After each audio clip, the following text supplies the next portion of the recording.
So first, real quick, I want to get a special thanks and shout out to our sponsors.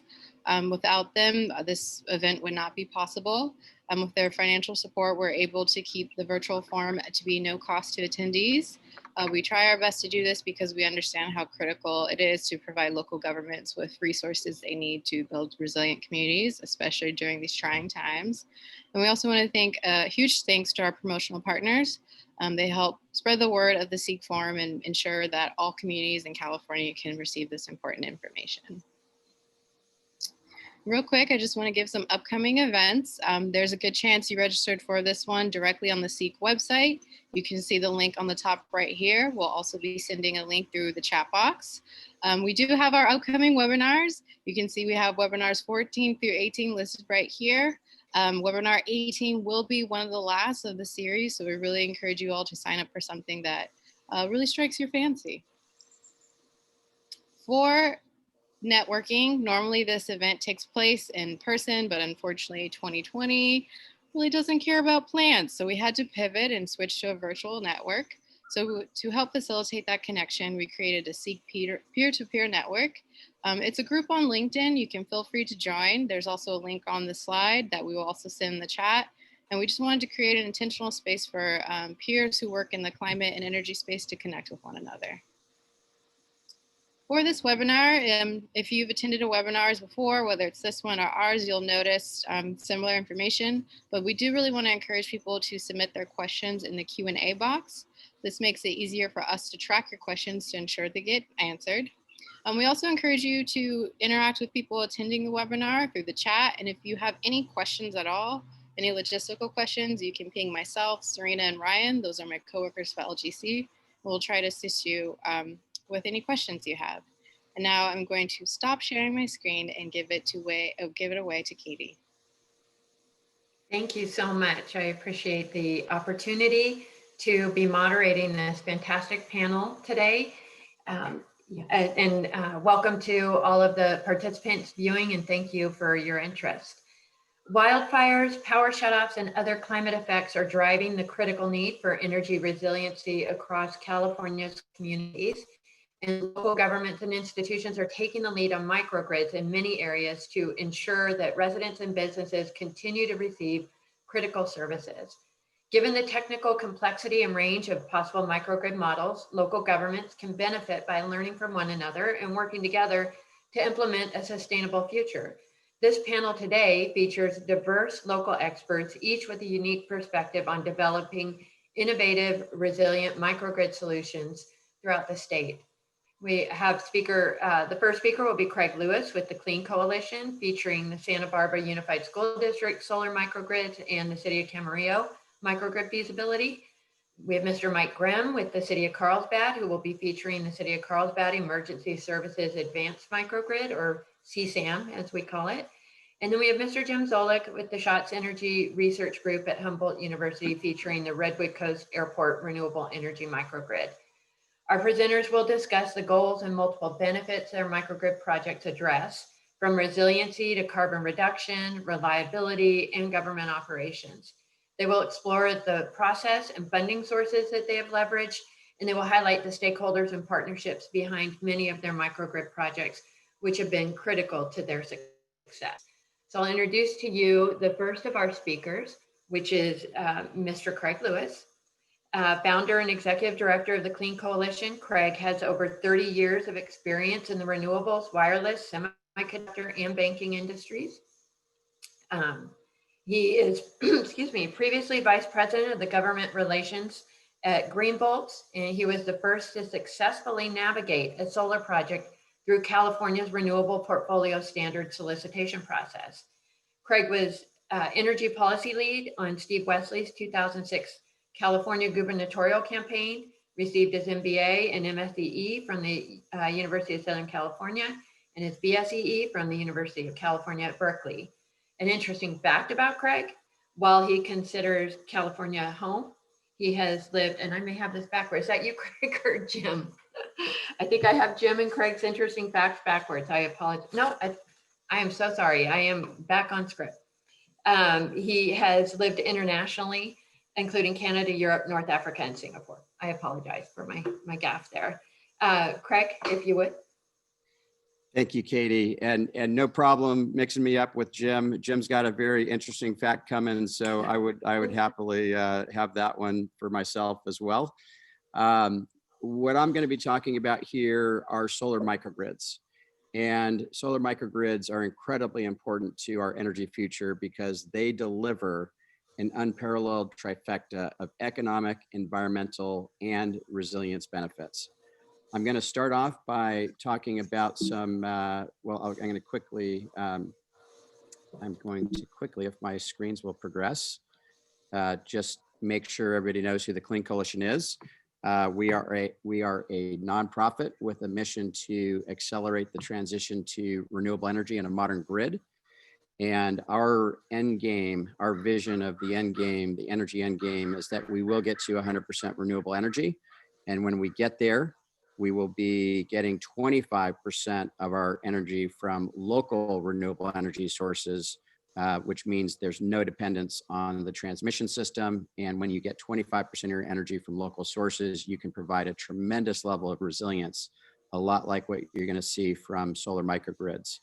And then if you're getting 25% local, of course, that means you're going to get the other 75% remote and still be dependent on those transmission grid for that remote generation. I'm going to start off by talking about a few key concepts related to solar microgrids, and I'm going to move through these, all of my slides really quickly because I only have 15 minutes and I have about 20 slides.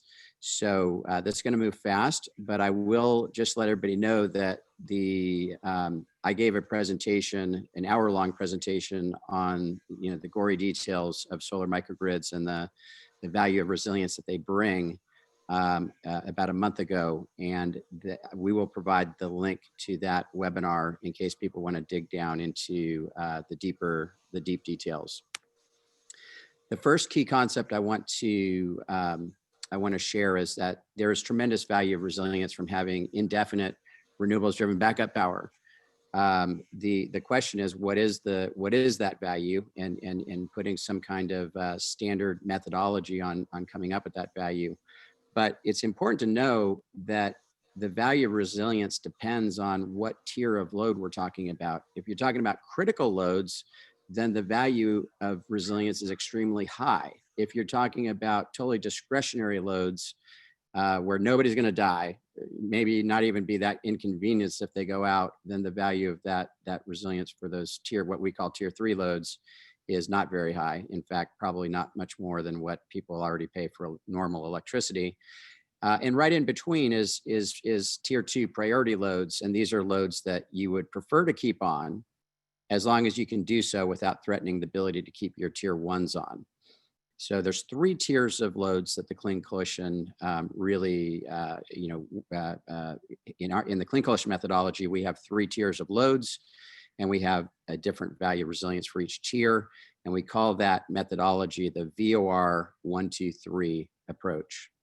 So the key concept here I want to leave everybody with is that value of resilience depends on the tier of load we're talking about.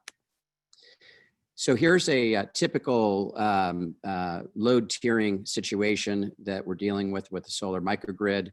And what we have here is an example from University of California, Santa Barbara. So at their campus, we've done a solar microgrid design. In fact, we would call that a community microgrid because the UCSB campus is actually an entire distribution grid area. Their distribution grids at 12 kV. And if we have enough solar to net zero the target grid area or the target facility, and you put 2 hours of energy storage equivalent on that. So if you have, say, 100 kilowatts of solar, you attach 200 kilowatt hours of energy storage at a particular building, let's say, then this is what you get. The tier 1 loads, which are typically about 10% of the total load, can be kept on forever. So this chart shows you have percentage of load on the vertical axis and you have percentage of time on the horizontal axis. So tier 1 loads can be kept on forever, and we assume that's about 10% of the load. The tier 2 loads, which are priority loads, and we assume those to be about 15% of the total load in a typical situation. Those can be kept on for at least 80% of the time. And then the rest of the loads, the tier 3 loads, can be kept on for about 75% of the time. So it's important, this load tiering concept that I talked about on the last slide, along with this this chart here, shows you that you can keep on your most important loads, your most critical loads on forever. And you can design your solar microgrid to make sure that it can accomplish that. And then a whole bunch of the rest of the loads can be kept on for a big percentage of the time as well. I just want to make this quick point on this slide, which is that diesel generators are designed for very limited resilience. So the little red hatched rectangle there in the lower left corner, that shows you what a typical diesel generator is designed to do. It's designed to keep on your tier 1 and tier 2 loads, which typically is about 25% of the total load, for 2 days. The average diesel generator has 2 days of liquid fuel supply on hand. That's not very resilient, especially in today's world where we're looking at longer and longer grid outages and more severe disasters all the time. Okay, so what we've come up with, we being the Clean Coalition, is that value of resilience, the value of resilience 1, 2, 3 methodology. So the value of resilience from a typical solar microgrid has a 25% adder to the electricity value at that facility. So if a facility is normally paying $100,000 a year for their electricity, then the VOR, the solar microgrid, is going to add a 25% adder, and that facility should be willing to pay $125,000 for their electricity. I'm not saying that they have to, and I'm going to be going through 2 examples where they get the resilience for free, but the value of that resilience is a 25% adder in a typical solar microgrid scenario. And by the way, in the webinar that I mentioned at the beginning that I did on August 11th, and we'll provide the link to you, I go through the details of how we validated that through multiple processes, looking at what the cost of a diesel generator would be, looking at the value of resilience that the Department of Energy has come up with, and several other approaches. The last key concept I want to just touch on here is that the value of resilience, the VR 1, 2, 3, is really dependent on making sure that you have load management. So load management is fundamental. You need to be able to keep your tier 1s on forever, as we talked about. Your tier 2s need to be toggled on and off depending on the energy availability to keep your tier 1s on. And then if you have an abundance of energy and you're going to be spilling your solar energy, your battery's full, you're going to be spilling solar energy, you might as well keep the tier 3s on too, because you can keep those on for about 25% in the typical, 25% of the time in the typical scenario. So load management is critical, and this flow diagram, circuit flow diagram that's shown on this slide, basically looks at what we have done for the Santa Barbara Unified School District solar microgrids, which just got approved to move forward from the school board, and I'll be talking about an example from that in just a moment. Oh. There's the last concept I want to share is this one, which is that the batteries that are being utilized in a solar microgrid, they should be playing 2 purposes. One purpose is to provide the resilience. The other purpose is to make sure that they're also providing economic value. And this means that you have to be really smart about the way you manage your battery. And if you don't need a big reserve for the resilience value to keep those tier 1s going forever, you should make sure you're using the rest of the battery for economic optimization through energy price arbitrage and through demand charge management and other possible value streams.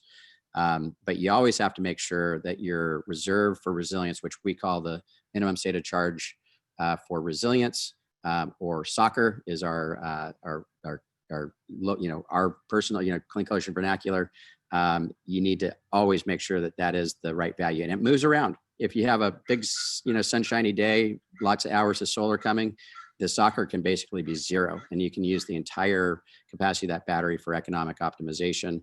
If you're, if it's the sun just set and a big storm is coming, you're probably going to want to turn your SOCR, you're going to want to crank your SOCR up. In fact, you're going to have to, because you might have multiple days of poor solar weather, and you need that battery to be, charged up to cover you if the grid goes down. I'm going to go through a quick example here, a couple of points about the solar microgrids for the Santa Barbara Unified School District.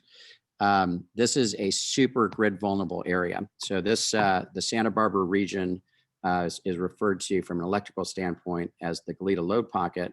And that's because all of the energy that comes in off the transmission system comes through a single transmission line that comes up from Ventura 40 miles away through treacherous mountainous terrain and goes, interconnects into the Galeta substation, which is shown here in the middle of this slide.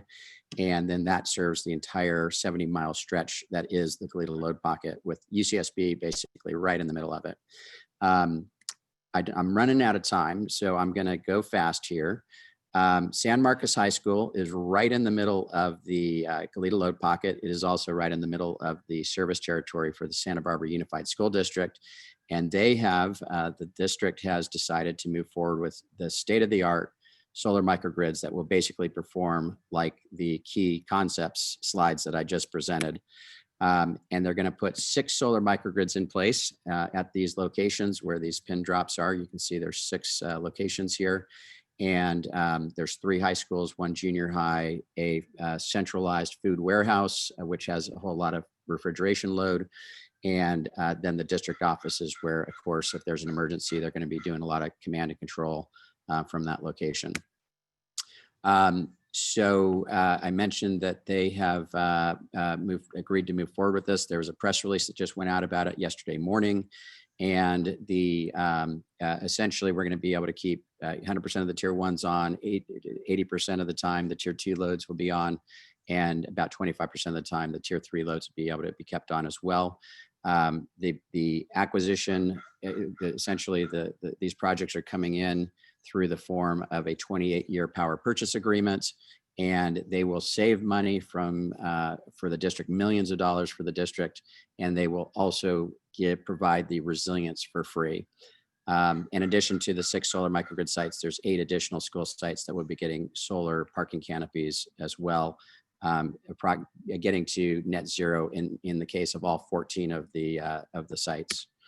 And as I mentioned, in the case of the Santa Barbara Unified School District, these projects are basically providing about $8 million of bill savings over the power purchase agreement periods. And then they have almost as much value that's going to be provided them in the form of resilience for free. The resilience is free. The bill savings is all operational savings for the district. The resilience is free. The resilience is coming for free. And by the way, that question mark off to the right, that just means we got these big batteries in place. There's a whole lot of economic opportunities that haven't even been invented yet that we're going to be able to take advantage of with those batteries being in place. So there's a whole lot of upside economic value as well. I'm going to touch on the Camillo feasibility study that the Clean Coalition has conducted in partnership with TRC, who's a participating organizer of this session we're in, and we've had a great experience working together. So in the case of the city of Camarillo, we've looked at 5 critical community facilities, from the city hall, Corporation Yard, library, police station, and the wastewater treatment plant. We had a requirement, a really awkward and unusual requirement, to basically do a study that would show how we would keep 150% of the load on. Not 100%, 150%. So we did that analysis, and we also analyzed how much the kind of a more economically optimized scenario would look like. So this is a map that shows the 5 facilities, critical community facilities that we looked at. This slide basically shows that there's a whole lot of fire risk and earthquake risk that surrounds these critical community facilities. In addition, this slide shows that there's a significant amount of flood risk to these facilities as well. So, these are critical community facilities that have significant natural disaster risk surrounding them, and getting indefinite solar-driven backup power to these facilities is a really important thing to do. This slide is very busy. My apologies. You'll have access to these slides. You can go look at this in more detail.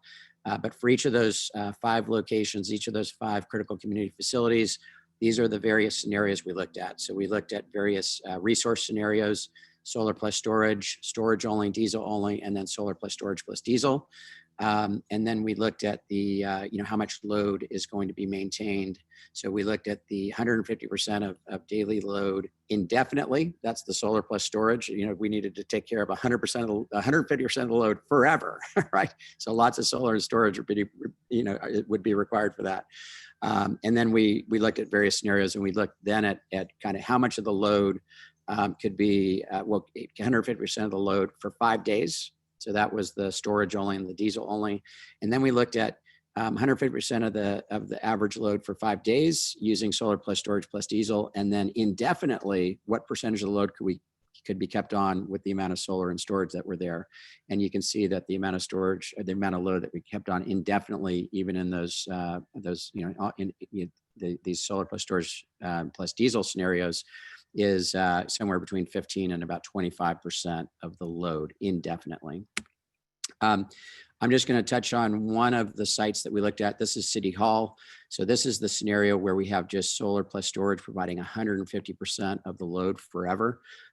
We also then looked at the solar plus storage plus diesel, where we sized the solar for net zero, put a reasonable amount of energy storage there, and then use the diesel to basically hit that 150% need for those first 5 days. You can see that there's a lot. This is the solar plus storage only, with getting to 150% forever. You got a lot of solar on this site. You can see that a bunch of that solar goes away in the solar plus storage plus diesel scenario. In this picture, we just have enough solar to net zero the site. But we will still be able to keep on about 20% of the load forever. So when that diesel goes out after 5 days and you can't resupply it, you are going to be able to keep at least about 20% of that load on forever with the solar plus storage. And you'll be able to keep 100% of the load on for a good amount of the time as well, based on the load tiering that we talked about early in my presentation. And then for City Hall, and this is my last slide, I believe. For City Hall, we can just see that there's net present value savings of pretty significant dollars just on this one site, about $1.2 million. And then there's a whole bunch of value resilience that comes along for free. Same story as in the Santa Barbara Unified School District scenario. I know I've gone a minute or two over time. My apologies. I will hand this off right now to the next speaker. Wow, that was really interesting and so much information. And we will provide the slides and the contact information for each of the speakers, who I know each of these presenters would be very generous in responding to any follow-up questions outside of this forum, should you want more detail about their projects. And we do have some questions. I'm just going to give you one right now, Craig, if you could answer it really quickly, because it was specific to one of your projects. How was the Santa Barbara USD system funded? Was it just off the PPA, or were there grants that depended upon doing resilience like SGIP? Great question. And I love the answer I'm about to share, which is there is no outside funding that subsidize these projects in any form or fashion. These projects are paid for 100% through the power purchase agreements. And in fact, all of the fees that the Santa Barbara Unified School District had to pay to the Clean Coalition and our partner, Sage Energy Consulting, plus a whole bunch of other fees, totaling approaching about $1 million in fees. And a very small percentage of that was to Clean Coalition, by the way.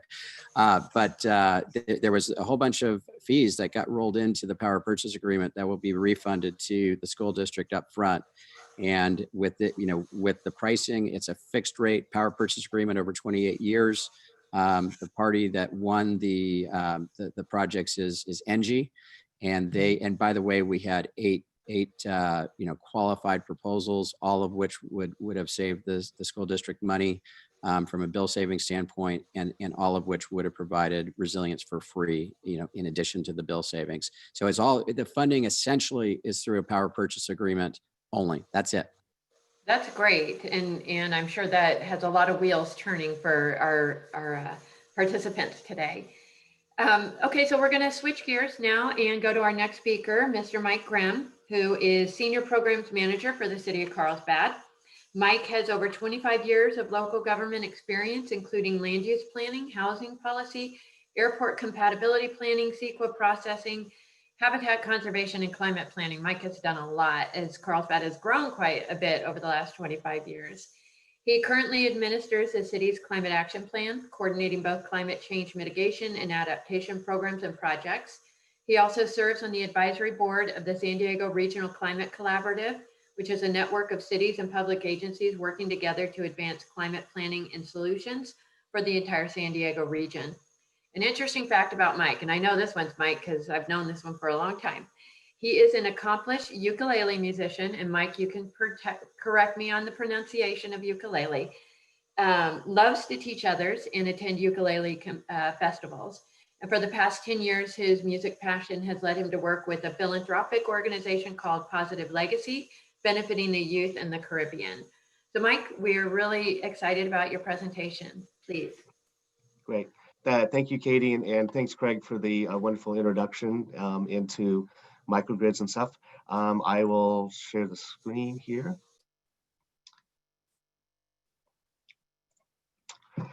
So I'm going to talk to you all about Carlsbad's experience with microgrids. It's the Emergency Services Advanced Microgrid, and we were very blessed by having TRC as a consultant that helped us on this, and we thank them very much for that. Let's see if I can advance.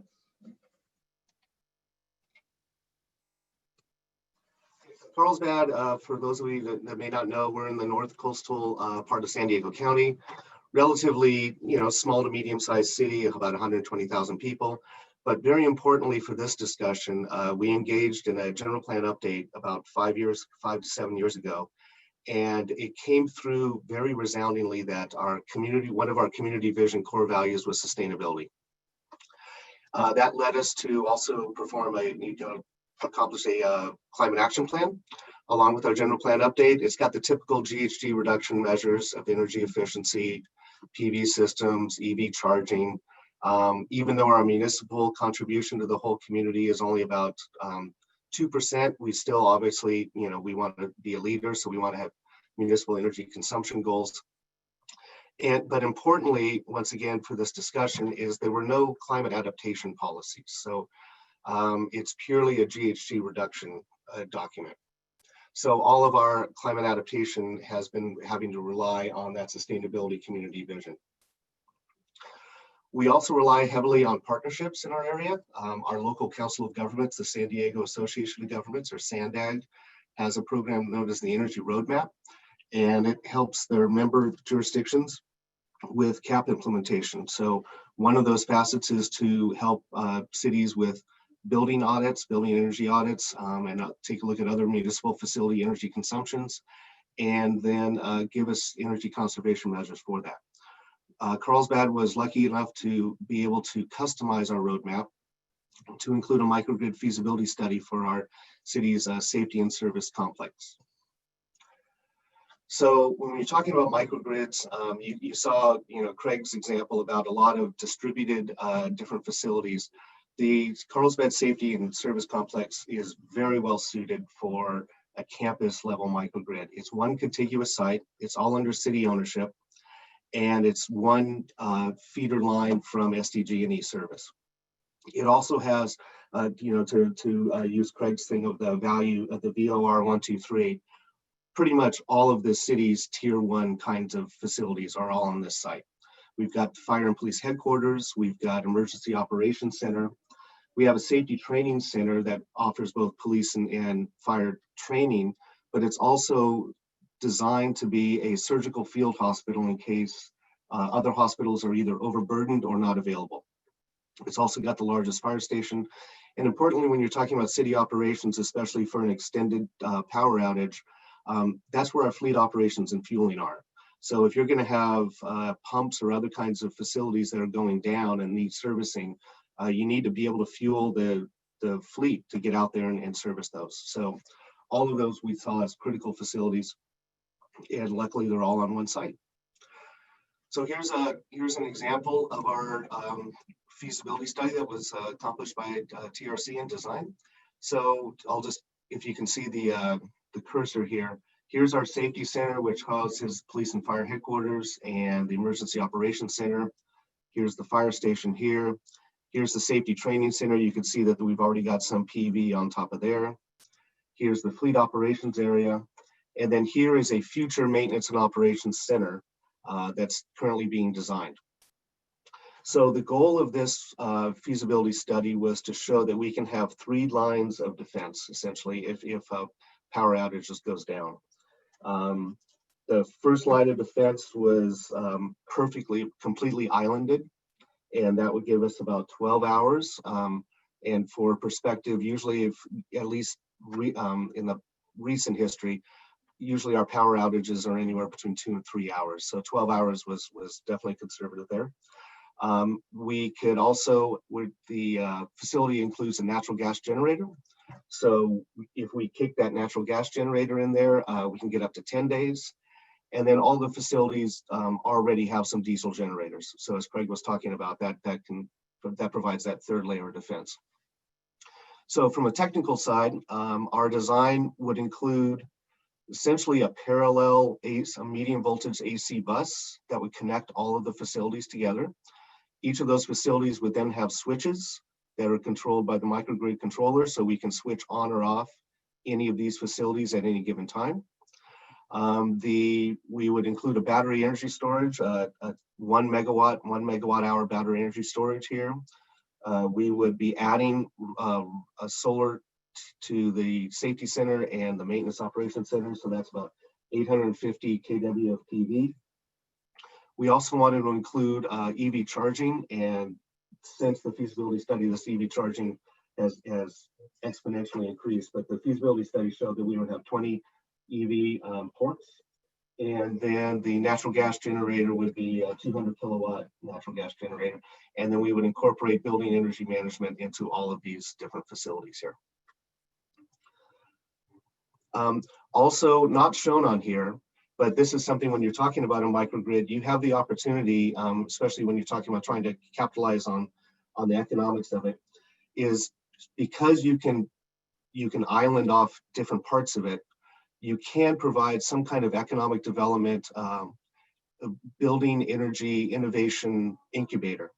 And we've been exploring that, looking at that where it's something similar that the University of California, San Diego does, where you can actually provide a site where you can have local businesses or others explore different kinds of energy management or energy generation systems and have it separated from the grid. So it sounded great. It was all great. And here's some of the benefits of the costs.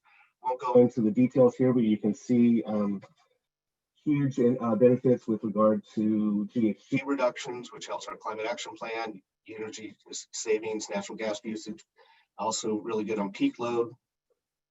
And then you can see some of the benefits and costs up in the upper right-hand corner there.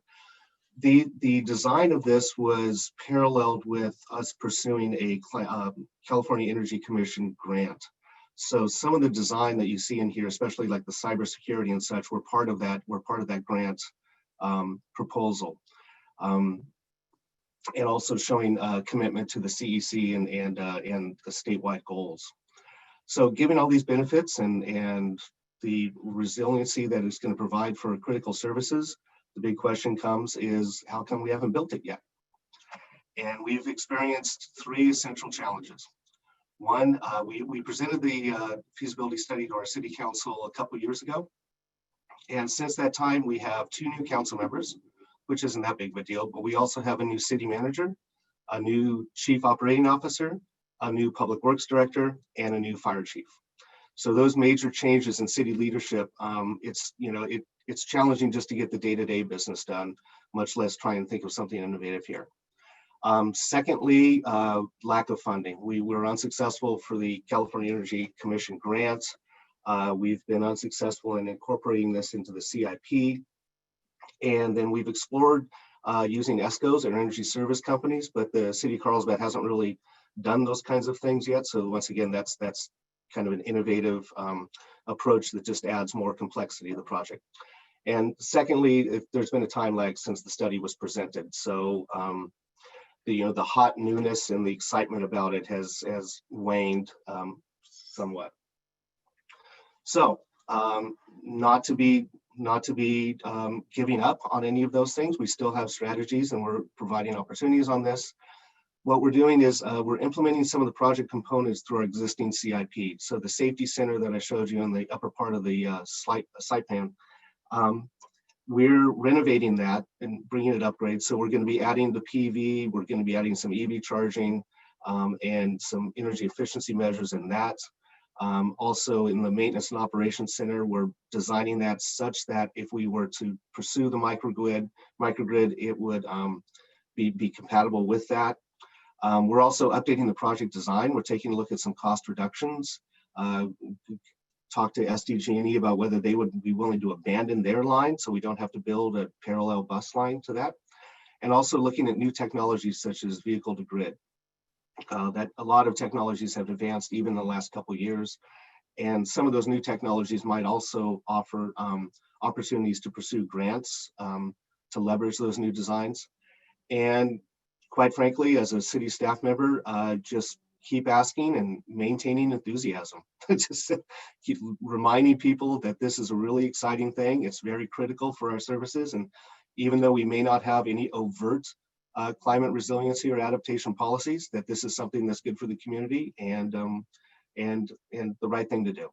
So that concludes my part of the presentation, and I'll turn it back over to Katie. Thank you, Mike. And thank you for the nice plug. Appreciate it. We enjoyed working on that project with you. We do have a couple questions that have come in. Mike, given that essential municipal services must be prioritized in any jurisdiction's initial microgrid, what is the most persuasive argument for a small city in a fire-prone region, sounds like Carlsbad, to move beyond municipal microgrids to more comprehensive community microgrids? And that may fall into conversations that you've had regionally, and maybe Craig or Jim also has a thought to share about that. Yeah, I think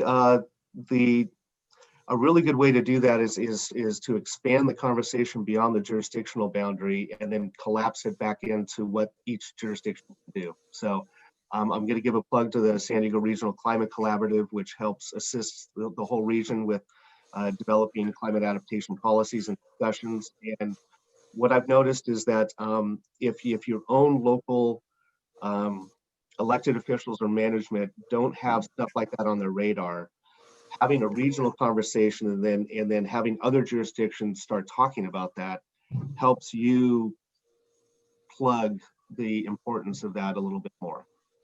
Also, SB 375 is hopefully going to be a trigger for a lot of jurisdictions to start on the policy level, start incorporating climate adaptation policies into their safety elements or their local hazard mitigation plans.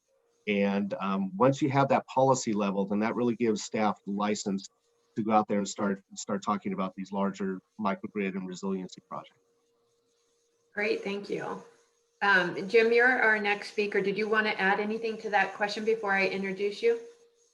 Well, yeah, maybe I'll just add a comment that, so the project I'm going to talk about here on the North Coast is a front-of-the-meter multi-customer microgrid project. And in that architecture of a microgrid, one concept is to locate your microgrid around critical facilities. So a lot of our downtown areas in our cities and towns have a city hall with a police station and a fire station close by. There's typically a grocery store, which is, you might not think is a critical service, but when the power is out for extended periods, having refrigeration, having food, having water and so forth is super important. So if you identify some of these critical facilities, maybe again, hospitals a lot of times, and around a hospital a lot of times there may be a fire station and other facilities, cluster those together and do a front-of-the-meter microgrid.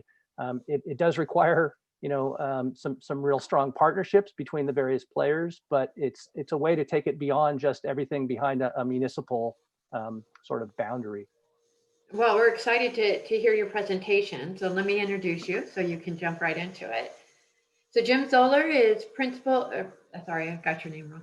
engineer at the Schatz Energy Research Center at Humboldt State University.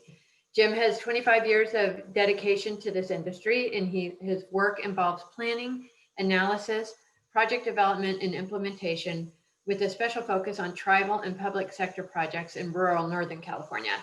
Most recently, he has worked to develop, deploy, and evaluate cutting-edge microgrid technology, managing and co-managing 2 microgrid projects at the Blue Rancheria, including the 2018 Distributed Project of the Year for DER integration. Currently, he is co-managing the Redwood Coast Airport Microgrid project. And this will be, as he's mentioned, the first front-of-the-meter multi-customer microgrid on PG&E's distribution system. An interesting fact about Jim: since the shelter-in-place started in March, he has rediscovered his guitar, which he hadn't played since his early 20s, so not that long ago. He's found a lot of joy playing music, but let's be clear that it's meant just for his enjoyment. We did get a question for you to serenade us with your ukulele, Mike. But it's just meant for his enjoyment, not others, although his wife puts up with it since it is acoustic and not electric. So Jim, why don't you tell us about your project? Great, thank you, Katie. I will go ahead and share my screen. And you should be seeing my title slide. So thanks very much, Katie, and thanks to everyone joining us for the webinar today. Also, thanks to Mike and Craig for both a couple of really great presentations. So I'm here today to tell you about the Redwood Coast Airport Renewable Energy Microgrid project. This is a project that has been going on for a couple of years now here on the north coast of California, up in Humboldt County. So I'm up in Redwood country. The project is fully designed and funded at this point, and we will start construction in April of next year. We will be fully operational by the end of next year.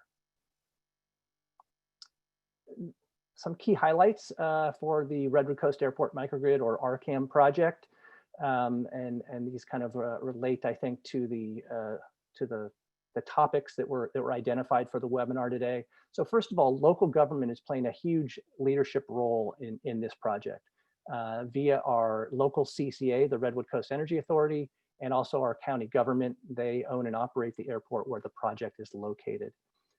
We are installing local distributed energy resources, or DERs, in a microgrid that will serve our local community by both providing renewable power to our community, as well as providing resilience for critical facilities. We're demonstrating some unique and powerful partnerships in this project, and we are deploying a cutting-edge project to the benefit of our local community, but also with a focus on replicability. And I'll touch on each of these things as I go through my presentation. So this project, the RCAM project, reflects the intersection of 3 simultaneously occurring trends as we see it. The first trend is the increased need for resilience in our communities and in our electrical infrastructure. And certainly, you know, as we're experiencing, as climate change and the impacts of climate change are accelerating here, with the fires we're having, with the public safety power shutoffs, with more severe storms, you know, resilience in our communities and resilience in our electrical infrastructure is really taking center stage. In addition, we have CCAs and local government working to develop local distributed energy projects, local renewable energy projects to serve their communities. And third, we have IOUs like PG&E in our case, but other IOUs around the state, working to transition to a smart grid of the future that integrates distributed energy resources more effectively, that accommodates large percentages. We're headed for 100% renewable grid, so very large percentages of renewables on the grid, and provides resilience and meets customer needs in the changing you know, landscape. And I'll note, Mike mentioned in his presentation about the importance of adaptation for climate change. So certainly we want to do things to try to mitigate climate change, but clearly we're beyond that. You know, we're certainly not going to quickly mitigate it, and may not be able to mitigate it in its entirety. So we also need to adapt to climate change. And the thing I want to point out is that solar plus storage microgrids, as Craig was pointing out, and as our project and what Mike presented demonstrate, really addresses both mitigation of climate change by putting more renewables on the grid, and reducing our dependence on fossil fuels. But it also, with these distributed microgrid projects in our local communities, can provide for adaptation by providing resilience. So the objectives of our project are really kind of cover two key areas. First of all is the direct community benefits to our local community for this project that's being installed at our regional airport. The resilience for the airport, so it's our regional airport, and there's a adjacent Coast Guard station. These are two very critical facilities for our region. They provide emergency response services in times of natural disaster. We're behind the redwood curtain up here on the North Coast, and so we're pretty remote, and we can get cut off from the rest of the state, but via highways, via our electrical grid, via our natural gas grid. We need to be able to take care of ourselves up here, and there have been times in the past when there's been extended outages and extended isolation of our community. So these facilities are able to bring services and supplies into the county if we are cut off from the rest of the state, and they're also capable of transporting services and supplies around the region. And they've done this in the past, and they will do it in the future, I'm sure. So that's the resilience piece. On a day-to-day basis, this project will be providing renewable electricity to our local community. Both resilience and then day-to-day benefits. In terms of the broad-based benefits to ratepayers throughout the state, we are focusing on lessons learned from our project and on activities that in two areas where we're doing this, and I'll talk more about this. One is with our utility partner, Pacific Gas and Electric.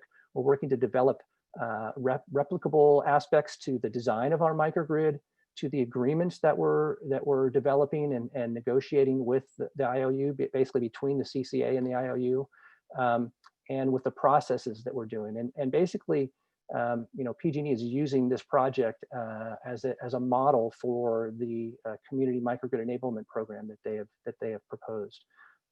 The other replicability area is around business models, and you heard both Craig and Mike talk about the business case, and clearly, the resilience is important, but we need to be able to demonstrate that, that these things make economic sense. And so that's another area that we're working toward replicability of projects like the one that we're doing. So this is a list of our project partners. As I mentioned, we have some very strong and important partnerships. And these include, and I would say, kind of maybe first and foremost is a partnership between an IOU, in this case, Pacific Gas and Electric, and a CCA, the Redwood Coast Energy Authority. Pretty unique, I think, for a CCA and an IOU to be partnered on a project, and especially one of this kind of magnitude of innovation. Those entities have had a long-standing relationship. RCEA has had an Energy Watch program. They were one of the first Energy Watch programs, along with, I believe, Ventura, I think, was the other. And so they've worked with PG&E in their Energy Watch program for years. The Schatz Energy Research Center, we are acting as the owner's engineer for the Redwood Coast Energy Authority. We're really the technology integrator, and we're working very closely with PG&E on the technical side of things to make sure that this microgrid fits seamlessly into their system. So there's some very strong partnerships there. And then we have local government. I mentioned our county and owning the airport, consultants and vendors. And then the group that I'm from is the Schatz Energy Research Center at Humboldt State University. So we have a local university research center. I also mentioned the funding for this project. So there was over $6 million is coming from our CCA, and we see CCAs as a kind of a platform to be capable of doing projects like this. There also was a $5 million grant from the California Energy Commission through their EPIC program, and that's helping with the project, but also helping with a lot of the research and a lot of this work on replication. And PG&E actually also had some EPIC funds that they were able to bring to the project to support their work, which has been really, we've been working in the trenches with us on a day-to-day basis. Okay. So the project itself, and this is a kind of an artist rendition of what it will look like at our airport. It features so as was noted, it'll be the first front of the meter multi-customer microgrid on PG&E system, and really in Northern California. And for that matter, it's really one of the first projects of its kind in the state and even in the country. Front of the meter microgrids are becoming more common. They're not that common at this point, but they are becoming more common. Front of the meter multi-customer microgrid is a very rare occurrence. It features a 2.2 megawatt solar electric array, DC coupled to a 2.2 megawatt, 8.8 megawatt hour battery storage system. So that's a 4-hour battery. And that generation and storage resource will be under normal grid connect operation, will be used for California ISO wholesale market participation. Also, there's a 300 kW net metered PV array. You don't really see the distinction, but that the triangular array that you see there, the northern or the upper portion of it is the corner of it is electrically distinct. So there's really two PV arrays there, and the 300 kW system is being interconnected behind a retail meter. So it's behind a retail account. It will serve, it will through aggregate net metering, it will reduce the county's electric bills at the airport. And this is really basically the lease payment to the county for the use of their property for this project. And then the system features microgrid controllers that will allow the system to island and provide uninterruptible power for extended periods of time. So the system can work in either grid connected mode, which will be the majority of the time. RCEA, the CCA is the owner of the generation and storage asset. They will be, as I said, participating in the California ISO wholesale market, and they will be operating that system for their optimal economic benefit. Their CAISO scheduling coordinator is the Energy Authority, or TEA, and they will be the entity that's participating with this resource in the market. And then there's island mode. Obviously, it's a microgrid, so it has the capability of going into island mode, in which case that the large PV and battery generation and storage asset will form the microgrid and provide power to the microgrid. In island mode, the system is under the discretion and responsibility of operation goes to PG&E as the distribution system operator. So we are forming a section of the distribution utility, PG&E's grid, and serving their customers. And so they are responsible in island mode. So this is a simplified electrical diagram or single line diagram of the project. And the diagram shows that the location of this project is at the end of the Janes Creek 1103 distribution line or distribution circuit. So this is the PG&E's distribution circuit. You can see up in the sort of upper left-hand corner, there's a small green box and it says recloser. That's a switch that's being added to the circuit. And when that switch opens, it isolates the downstream section of the circuit. That's really, those are the remaining accounts on the circuit downstream. There's about 20 retail accounts, and including the airport and the Coast Guard station. And those are the accounts that will be served by the microgrid when that recloser opens. Those will be the customers, the retail customers served by the RCEA generation and storage asset, but still under, they still are PG&E's customers. PG&E still has responsibility and liability to serve those customers just like they do during normal grid connected mode. One of the things I want to point out on this drawing is the dashed line. The black dashed line is about a third from the top of the page. It says PG&E owned and operated above dotted line. And we refer to this line as the bright clean line. And it's a concept that we decided on very early in the project, and we think is very important to successful replication of projects like this. So everything above that line is PG&E's system and PG&E's responsibility.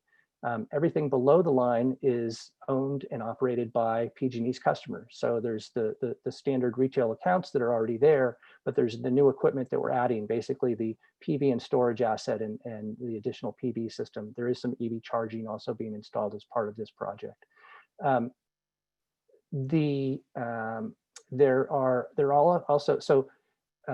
I said, we are serving PG&E's customers with that generation when the recloser opens. But it's very important to have distinction between who's responsible for what. The appropriate roles and responsibilities being delineated between PG&E as the distribution system operator and RCEA as the owner of the third-party generator that is forming PG&E's grid under islanded situations. One of the things I want to point out, so there's the green boxes have to do with the control system.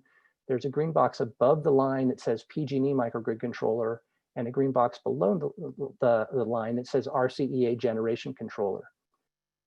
This is basically the hardware and software that controls the microgrid and controls the islanding recloser, controls the generation assets. We decided to break this controller into two pieces of hardware, two pieces of software, with a real demarcation between what goes on each controller. And that is based on the roles and responsibilities that have been defined for how this microgrid will operate and who's responsible for what. And instead of, it would have been actually simpler, maybe slightly cheaper, and certainly a bit simpler in terms of the control system to put all of that software on one hardware device and just one set of software.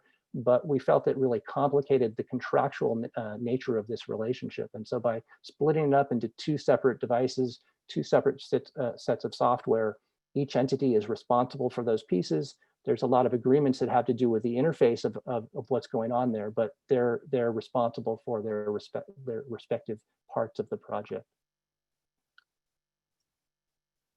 Okay. So there's this is a very unique partnership between an IOU and a CCA. And again, allowing a third party to energize and form a section of the distribution system, on the behalf of the utility is a very unique thing. And it's required that we do some real detailed work to figure out, what do we need in terms of physical protections? What do we need in terms of physical equipment? What sort of agreements do we need in place? So we've ended up with various design approaches and agreements and processes. As part of the work with PG&E, we're developing and will execute a microgrid operating agreement, and that will lay out the roles and responsibilities between RCEA and PG&E in terms of the ongoing operation and maintenance of the system. And in terms of replicability, and I think I mentioned this earlier, but PG&E is using this project as a model for developing their community microgrid enablement program. And that's something that's been proposed through the open proceeding, the microgrid proceeding that's currently open with the CPUC. The CPUC has given PG&E sort of tentative approval on that they need to come out with the details. But not only did they approve the concept of this community microgrid enablement program, which will allow other communities to do front of the meter multi-customer microgrids for clusters of critical facilities. They also are requiring that this now be available through the other IOUs territories. So San Diego Gas and Electric and Southern California Edison are also required to have similar programs offered. So, this is a really important piece in terms of the replicability. I know I'm going slightly long here and I've got one slide left. So the other aspect to replicability, as I mentioned, is really the business case. And these projects need to make economic sense. TRC companies, so Katie is with TRC, and I know they've been working with Mike and Craig. They've worked with you guys as well. So TRC companies is one of our partners in the RCAM project. They are, among other things, are evaluating the business case for the RCAM project, as well as assessing the replication for potential similar multi-customer microgrid projects in other communities.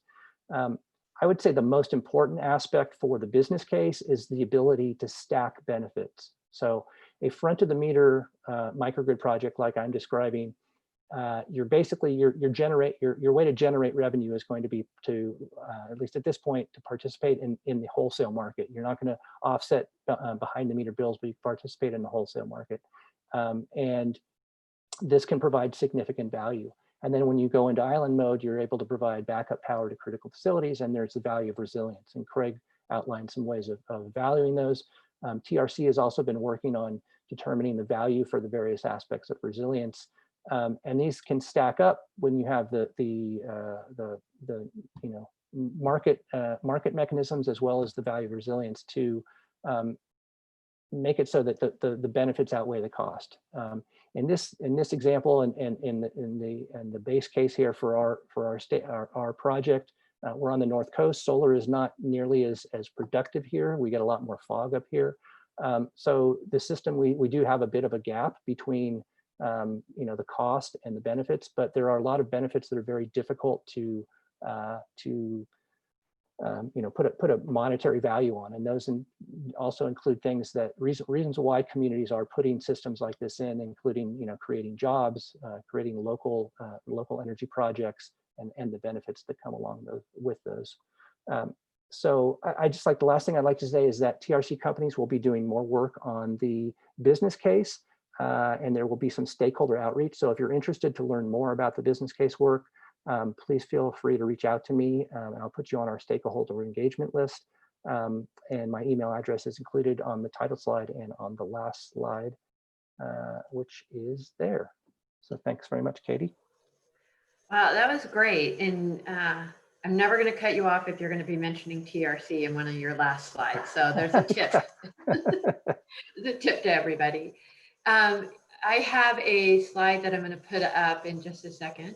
That has everybody's contact information. So if anybody needs to jot that down, I will share that screen. But we do have a few questions. And the first question that I am going to present is from our colleague, Mike. Mike, why don't you go ahead and ask your question since you didn't have the ability to put it in. Sure, yeah. Sure, yeah. So it's a question for Jim. And one of the concerns we had with partnering with our local utility was providing them the opportunity to start doing demand side management unilaterally.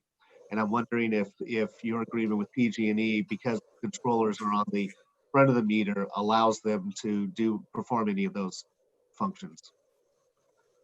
So, again, as I mentioned, the controller has been split into a couple of pieces. And so really the control, aspects that are on PG&E's controller have to do with controlling the islanding recloser, and for making sure that, if there's a fault in the system, that things are handled properly. It's really about the safety aspects and the reliability and power quality aspects of the system, which is no different than any time you're interconnecting generation onto a distribution system.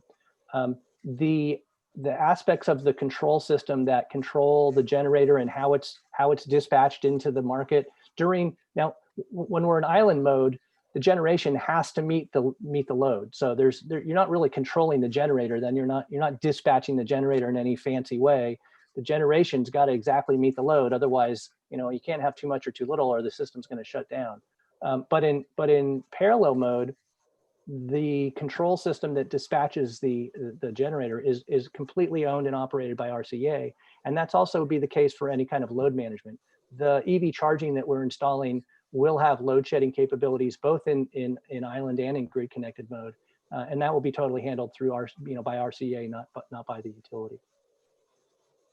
Great. That was a great question, Mike. Thank you for asking that. I'd love to chime in on just a quick follow on there. And that is, Mike, all three of us and most anybody else who's trying to do something unique and innovative on the grid, runs into issues with the utilities. But I will say that their demand management programs are usually contractual. So what you're getting into.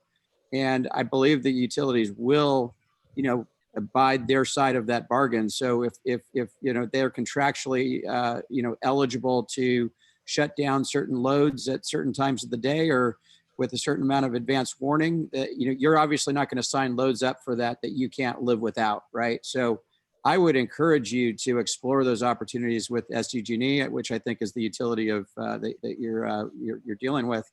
And those programs, those demand side programs, are really important, as we found recently with the you know, the various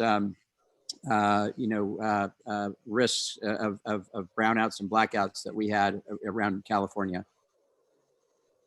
Great, thanks, Craig. Another question that we have from one of the individuals watching today is, would the panel support a state program to develop community energy resilience planning and funding for dedicated personnel to integrate energy into general and climate action planning? For FYI, prior to the pandemic, Senate Bill 1314, the Community Energy Resilience Act, was slated for committee review. So I'm assuming that bill got stalled during the shutdown and the focus going somewhere else. I'm gonna jump in, Sure. just to start this off, and I didn't want to answer it over text because I thought this question was important and everybody should have a shot at answering it. The question, by the way, came from Robert Perry, who's a tremendous resource in this space, and the Clean Coalition has worked with Robert on a number of occasions. And I think, you know, the Clean Coalition answer is a resounding yes. You know, we would for sure be very supportive of you know, resources going into any kind of grid planning. The Clean Coalition was at the front of you know, forcing the utilities to provide their ICA maps, their integrated capacity analysis maps, which is essentially their distribution grid maps, and that's all about distribution resources planning. So we've been at this for a long time. We're for sure really interested in it. I'm not familiar with the specific legislative proposals that were mentioned, but Robert, give me a call. You know, if there's something we can do together, I'd definitely like to participate. Jim, did you have anything you wanted? I'm not familiar with that particular piece of legislation either, but I think, you know, clearly, as I stated earlier, you know, resilience is really important. Our current electrical system is not really geared to handle the situation that we're now finding ourselves in, and so I think, you know, planning effort and obviously a planning effort needs to be funded. I do think it's something that, you know, not every community has the wherewithal. The fact that we have you know, we're a small rural community up here, but we have a university with a research center that's, you know, sort of beyond what you would typically have in a small rural community. And it's enabled us through our partnerships with the local CCA and with PG&E to do some really, you know, cutting edge projects. That's not the case in all of our communities, and certainly not all of our rural communities. So I think, you know, if we want to make sure that these kinds of resilience benefits are available to all of our communities, and especially our most vulnerable populations and communities, there needs to be a way to support them. And I think what I'm hearing described, you know, I would think that would be something that deserves support. Yes. Yeah, definitely. And Katie, if I could just chime in, you know, working for a local jurisdiction, I obviously can't speak about the legislative part of it, but just in general, most jurisdictions are pursuing electrification of transportation sector, and that's a huge load that's about to be added. And so grid resilience, energy efficiency, distributed energy, as we go towards these CCAs that are getting the power, you know, cleaner, we still need to be cognizant of energy efficiency, distributed energy resources from a grid resiliency standpoint. So I totally support any programs that would assist local jurisdictions in doing that. That's great. I appreciate you chiming in on that. Another question that we have is, what are the best tools or resources to determine resilience value? Is that big question mark that you had on there? I mean, you say it's free, but what are the tools to actually estimate value? Yeah, so the Clean Coalition has worked really hard to come up with the tools that we use, and we have a number of models and you know, basically massive spreadsheets that do the calculations that come up with the amount of energy storage that's needed to provide to tie up with a certain amount of solar and provide indefinite solar driven backup power to whatever percentage of load that you're aiming for. And so we call that the soccer calculator. The soccer again is the acronym for minimum state of charge required for resilience. And so we call that soccer. So the soccer calculator is the preeminent tool, the only tool that I'm aware of that actually calculates that's essentially the soccer value, and the soccer value is dynamic. It changes every 15 minutes. So that is the primary tool for coming up with your resilience value that I'm aware of.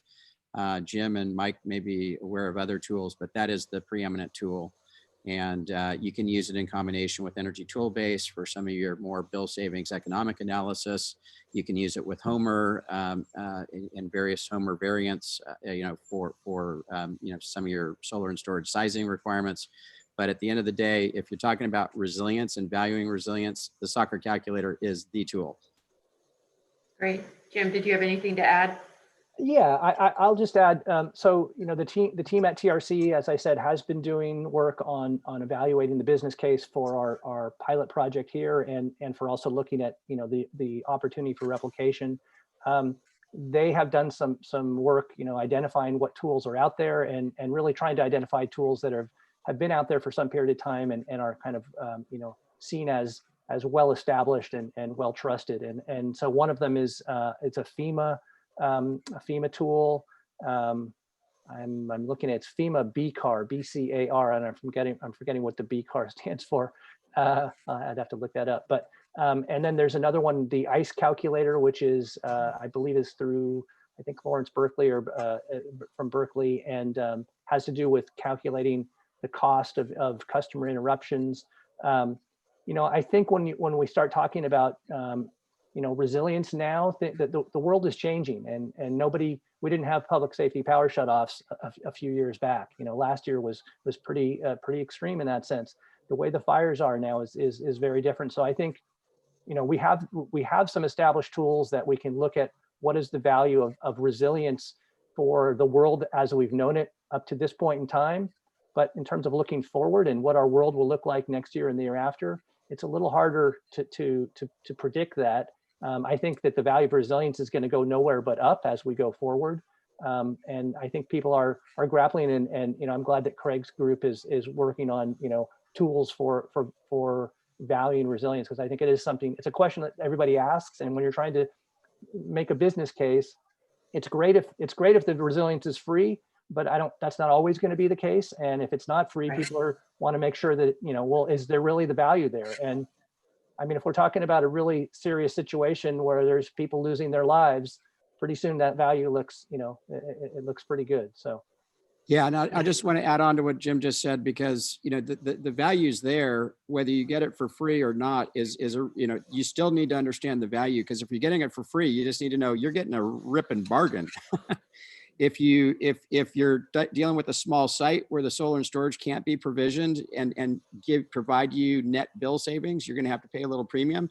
You're going to feel a lot better knowing that premium, your so-called premium off of bill savings, is actually still within the envelope of that value of resilience. So it's really, really critical. And by the way, as I mentioned earlier, we did a comparison on our value resilience initiative against a diesel generator. And if you want a short amount of resilience, a diesel generator, yeah, that could be fine. But if you want true long-term resilience, diesel generator is not going to do it for you. Neither is anything natural gas coming over a natural gas pipeline. That is inherently not resilient. So you need to have local source of that energy, which obviously solar provides you. And that long-term resilience value is tremendous, and people need to understand that value is there, whether they get it for free or they have to pay for it. Great. Mike, did you want to add something? Yeah, I just from a public policy standpoint, any of these conversations need to include the cost of doing nothing, right? And inevitably, if you enter that into the equation, whatever the cost of doing something is going to be less than the cost of doing nothing. That's Yeah, a good point. The one other thing I'll just mention is I look at resilience in a project like this. It's basically your insurance policy, right? We all have insurance for our cars and our homes and everything else. You don't necessarily like paying for your insurance, but you do because, and you hope you never need it. But when you do need it, you sure are glad you have it, and then the value is hard to monetize. So I think resilience is like an insurance policy. Well, those are great responses. Thank you, panelists, very much. That is the last question we have time for. So I encourage anybody that had a question posted that didn't get an answer, that they still want to have an answer to, contact any of us or the specific one if there was a specific project that you were interested in. But we're all available. Call me. We make the business case, the resiliency value for you. We're really pleased to have been able to present to you. I think each of these gentlemen, we certainly had fun planning and preparing for the presentation. We hope that you enjoyed it. Tia, turn it back over to you. Thank you, Katie. Thank you, everyone, for your important presentation, especially now, given all the wildfires taking place throughout the state. For the attendees, we do ask for you to fill out a post-webinar survey. It will be sent to you in the chat. By providing that feedback, it helps us develop future webinars to make sure the content's relevant to local governments. I hope everyone stays safe, whether you have to evacuate from fires or due to smoke, and thank you so much for the work you're doing to make sure our state is resilient as possible. Have a good afternoon, everyone. Thanks, Tia.